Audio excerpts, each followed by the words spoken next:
আজকের ভিডিওটি একদম ভিন্ন। যদি পারতাম ভিডিওটি সবার টাইমলাইনে ঝুলিয়ে দিতাম, কিন্তু কেন তা একটু পরে বলছি।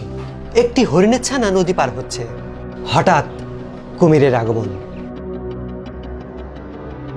মা হরিণটি ছুটে আসে,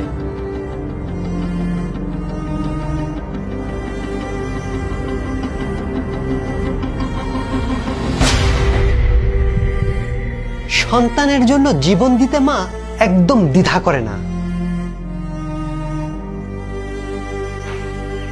এটাই হলো মা, এমনটি অন্য কেউ করতে পারে না। কিছুদিন আগে একটি মা তার ছেলেকে বলে, বাবা আমার শ্বাসকষ্ট হচ্ছে, আমাকে একটা ইনহেলার কিনে এনে দিবি? ছেলে বলে, মা আমি খেলতে যাচ্ছি, আমাকে ডিস্টার্ব করো না, আমার বন্ধুরা ওয়েট করছে। এই বলে নাকে কান্না শুরু করে।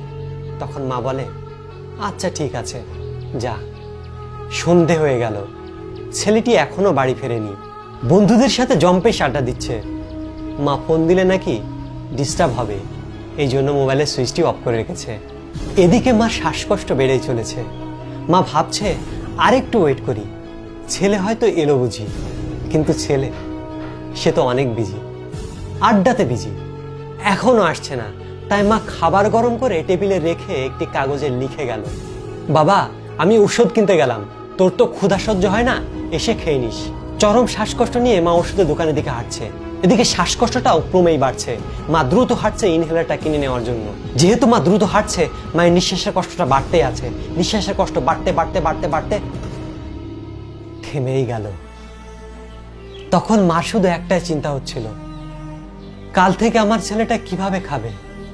সে তো রান্না করতেও পারে না, তাকে ছাড়া কিভাবে চলবে? এদিকে ছেলে রাতের খাবার খেয়ে ঘুমিয়ে পড়েছে। তার তো অভ্যাস নেই মাকে জিজ্ঞেস করার যে মা তুমি খেয়েছো কিনা। কিছুক্ষণ পর খবর আসলো তার মা মারা গেছে। তার পৃথিবী শূন্য হয়ে গেল, বাড়িটি ফাঁকা হয়ে গেল। এখন সে বোঝে মা হারাবার যন্ত্রণা কত। কিন্তু একসময় সে ওই মাকে কত অবজ্ঞা করেছে। আজকে ছেলেটির বাড়ি একদম ফাঁকা, হাহাকার করছে।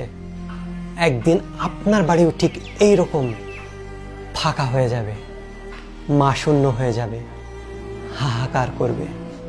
এটা যে কত কষ্টকর হবে তা আমি আপনি এখন কখনো অনুধাবন করতে পারবো না। মাকে তাচ্ছিল্য চোখে অনেক দেখেছি, মা হুকুম করলেই বলি দূর, ভাল লাগে না। অথচ মা কখনোই তার সন্তানকে বলে না ভাল লাগে না। মা হচ্ছে এমন জিনিস, সে হাসি মুখে প্রাণ দিয়ে দেবে। সে মরে মরুক, কিন্তু তার সন্তান যেন বেঁচে থাকুক, হাসি মুখে থাকুক। আমি আজ ওয়াদা করছি, আজ থেকে আমি আমার মাকে খুব খেয়াল রাখবো। আপনারা ভিডিওটি টাইমলাইনে ঝুলিয়ে রাখুন, কারণ আপনার অনেক বন্ধু আছে তারা মাকে অবজ্ঞা করে। আসুন আমরা মাকে প্রতিদিন বলতে শিখি, মা তুমি কি আজ খেয়েছো? তোমার কিছু লাগবে? ঔষধ লাগবে? মা তুমি ভালো আছো তো? তোমার কোনো সমস্যা হলে সবার আগে তুমি আমাকে জানাবে। মা তোমাকে আমি খুব ভালোবাসি।